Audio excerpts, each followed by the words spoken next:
4, 3, 2, 1. This is Gage here with BW Sports One. We're here with David Wright, man featured this Saturday, SICP 5, going down Evansville, Indiana, the Old National Events Plaza. David, thanks for joining, man. What's up, buddy? Not much, man. Your last fight was at SICP 4, right? Against Yes, Josh sir. Clark. Yes, sir. How have you been preparing differently for this one, if any at all? Oh, buddy. Whole different fight camp, man. I've kind of just buckled down, started putting a lot of time into it. Kind of found a new passion for it, man. It's kind of been my escape route for a lot of trauma and stuff. And once I started it, man, I kind of fell in love with it. And I got a full 8 weekend, and I'm feeling great, bro. Feeling great. Feeling dangerous, more or less. Feeling dangerous. Love to hear that.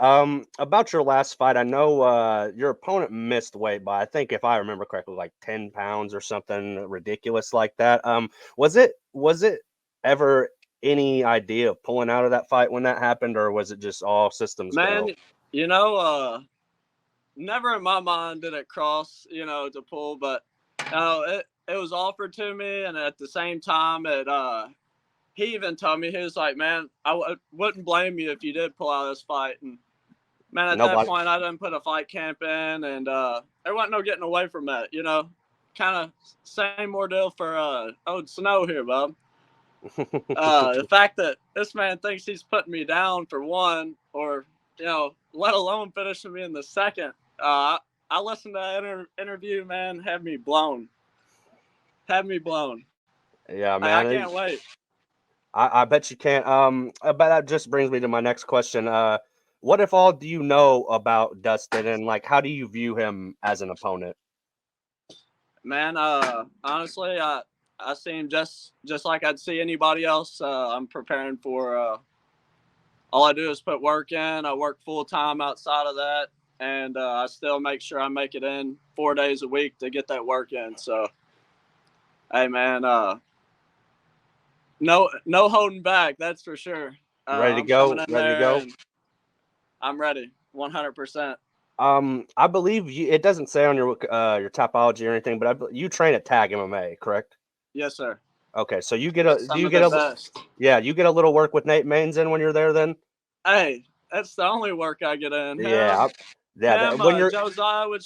is a very tough competitor. Brad, he's top notch as well, man. I couldn't ask for a better coaching staff, better trainers, man. I kind of, when I fell into it, I kind of fell into the right hands. Definitely couldn't ask for anything better. That's for sure. That just brings me to my next question.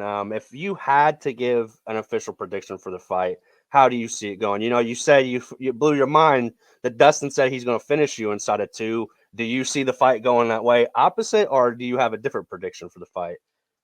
Listen, buddy, we've been running something we call champion rounds, running 5 minutes. Not a lot of people are doing that at our level.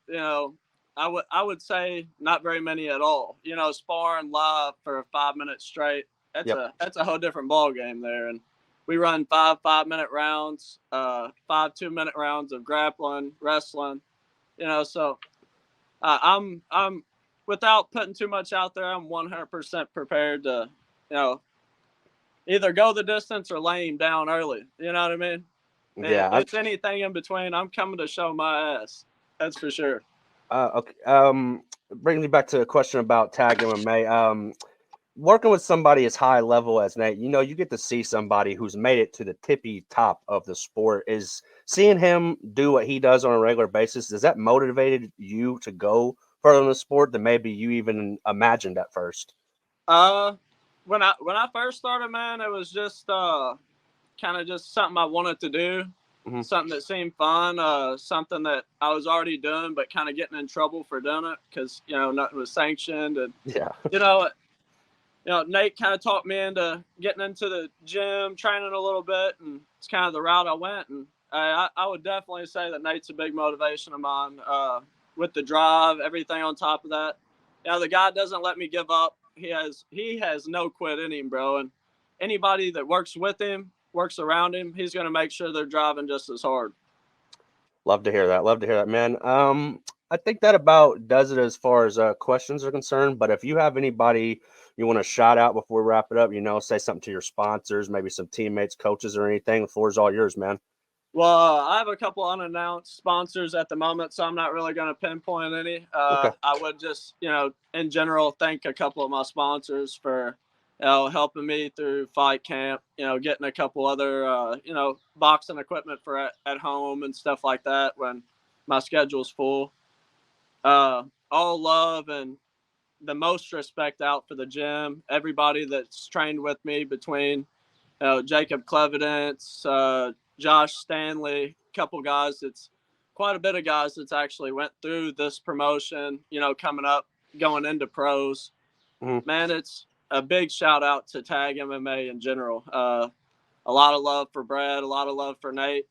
Can't beat the guys, man.